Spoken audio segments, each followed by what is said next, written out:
ایک آیت تھی آج قرآن مجید کی، میں سن رہا تھا تو میں چاہتا تھا اس کو آپ کے ساتھ شیئر کر لوں۔ استدلال تو قرآن مجید یہ کر رہا ہے کہ حیات اول سے جو یعنی انسانوں کی پہلی زندگی سے حیات آخرت پر قرآن مجید استدلال کر رہا ہے۔ یہ سورہ حج ہے، اس کی ابتدا میں آیت نمبر 5 ہے کہ یا ایھا الناس ان کنتم فی ریب من البعث فانا خلقناکم من تراب ثم من نطفۃ ثم من علقۃ ثم من مضغۃ مخلقۃ وغیر مخلقہ لنبین لکم۔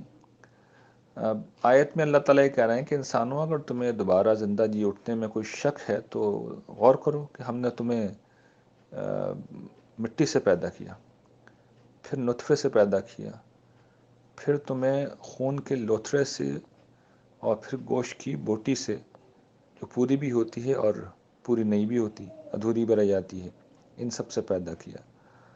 تو اس میں اب سوال یہ تھا میرے ذہن میں کہ یہ استدلال تو بہت سادہ سا تھا، اس میں پیدائش اول کا ذکر کر دیتے، اتنے سارے مراحل کا جو ذکر کیا اللہ تعالیٰ نے، اس کی کیا حکمت ہے؟ اور اس کو پھر جو بعد میں اس پہ زور بھی دیا گیا ہے لِنُبَيِّنَ لَكُمْ، یہ ہم اس لیے بیان کر رہے ہیں کہ تم پہ واضح کر دیں۔ تو اللہ تعالیٰ کیا واضح کر رہے ہیں یہ اللہ تعالیٰ نے بیان نہیں کیا ہے، لیکن اب غور کیا جائے تو محسوس ہوتا ہے بڑا غیر معمولی استدلال کیا قرآن مجید نے۔ یعنی قرآن یہ کہتا ہے کہ بھئی جو انسان دوبارہ جی اٹھیں گے تو وہ شک کی اس میں کیا گنجائش ہے؟ انسان تو پورے بنا چکے ہیں نا ہم، لیکن انسان پہ وہ وقت بھی تھا کہ جب وہ نطفے کی شکل میں تھا، جب وہ خون کی پھٹکی اور گوشت کی بوٹی کی شکل میں بھی تھا، اور ابتدا میں مٹی میں شکل میں تھا۔ تو اس میں سے کسی بھی چیز کو دیکھ کر یہ تصور نہیں کیا جا سکتا کہ اس سے انسان کو پیدا کیا جا سکتا ہے۔ یہ ہمارے آنکھوں دیکھی بات ہے۔ یعنی مٹی سے انسانوں کو ابتدا میں پیدا کیا، مٹی سے کیا کوئی پیدا کر سکتا ہے انسانوں کو؟ انسان ہم جانتے ہیں نطفے سے انسان کو اللہ نے پیدا کیا، کوئی سوچ سکتا ہے اس سے پیدا ہو سکتا ہے؟ خون کی پھٹکی اور گوشت کی بوٹی سے کوئی سوچ سکتا ہے کہ انسان پیدا کیے جا سکتے ہیں؟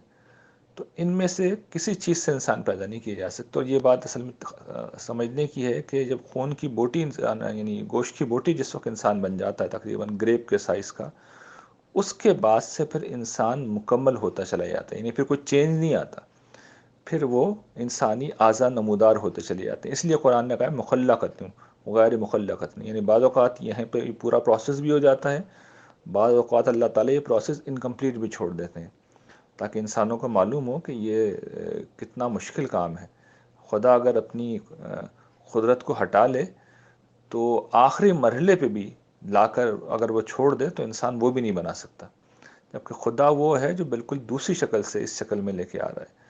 تو اس اعتبار سے بڑی غیر معمولی آیت ہے، استدلال اپنے کمال پہ پہنچا ہوا ہے، لیکن ظاہر ہے اس کے لیے تدبر کی ضرورت ہے، اور یہ چیز پہلے مجھ پہ بھی اس طرح واضح نہیں تھی۔ اللہ تعالیٰ ہم سب کے علم و عمل میں برکت دے اور قرآن مجید کا فہم نصیب فرمائے۔ جزاک اللہ۔